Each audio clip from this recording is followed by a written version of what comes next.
It's officially midnight. You know what that means? Value Select Wednesday starts right now.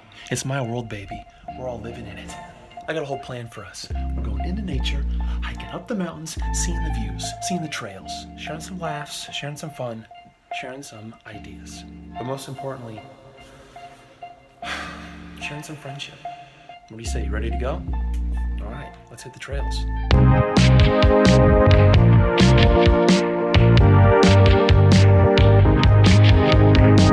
All right, so we're officially going. You can see the mountain. Can you? Can you see the mountain? Yeah, that's it right there. I read a book called In the Eyes of the World, which is an old book, like 1923. And one of the lines in the book is, whenever you're hiking a mountain, you always want to take a moment to situate yourself, look at it, appreciate how far away it is. Like, look, I'm here, mountain's right there. So that way when you get to the top, it's just so much more rewarding. You can hear the sounds of a creek.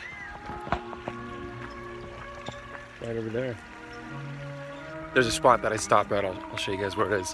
Whenever I'm trying to come up with new ideas, I'll go on a walk, I'll go on a hike, and I'll go to a special spot. This is where I come. This is where I go. This is where I'm home. I arrive here, I put my feet in the water, I think of ideas. That's just how I live, that's my life. Everything so far was a lead up to this right here. This is when things start getting tough, start getting steep. I'm excited for it. Let's get going. There's a trail that continues, but sometimes you gotta go off the trail if you wanna get to the good things. Some good life advice right there. We're hiking up there. Just finishing the last bit of roundabout. I was thinking about the actors and creative types who, you know, they're in their town and they're saying, hey, if I'm gonna be big, if I'm gonna do it right, I gotta go to LA or I gotta go to New York.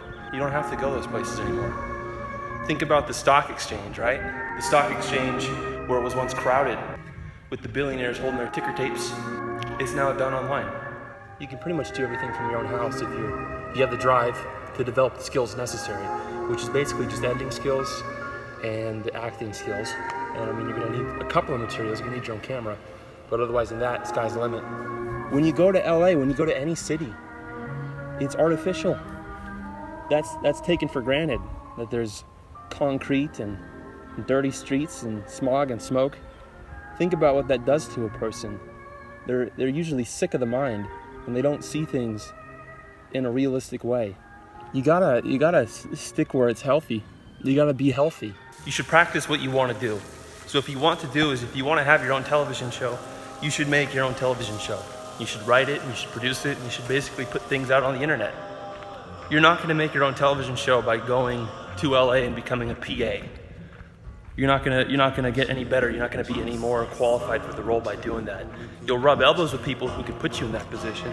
And definitely if you're putting in the hours off of work, you know, you go to your PA job and you go home and work really hard, you're gonna get better at it. But a lot of the time, I mean, humans only have such a finite amount of will in a day. And that's why famous CEOs are known to really make their personal decisions at a minimum. That's why they wear the same outfit, is because even just choosing an outfit exerts a little bit of your will and exhausts you. That's why people who are creative try not to work 9-to-5 jobs, because at the end of the workday, you don't want to fucking do anything. That being said though, I think it's important to pick a career that's gonna sustain yourself. Otherwise you have to compromise your artistic integrity if you're a creative type. If you're completely basing your income off of that one thing, off of being able to make stuff, you're gonna fall into places where you're not gonna be able to make the things you want to make. You have to make somebody else's vision that might conflict with your own ideals in order to bring in the paycheck. Writers that I really respect, Anton Chekhov is a Russian guy who wrote some of the most realistic plays that I've come across. He was a doctor.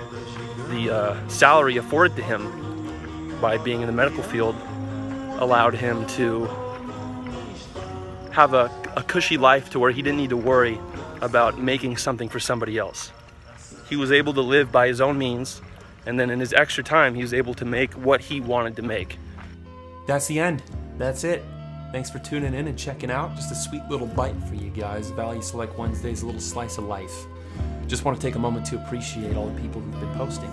regularly and consistently on my page and been sharing my stuff, I know who the regulars are. I appreciate it. We're doing this together. Okay, stay abstinent till marriage, and I'll catch you next time.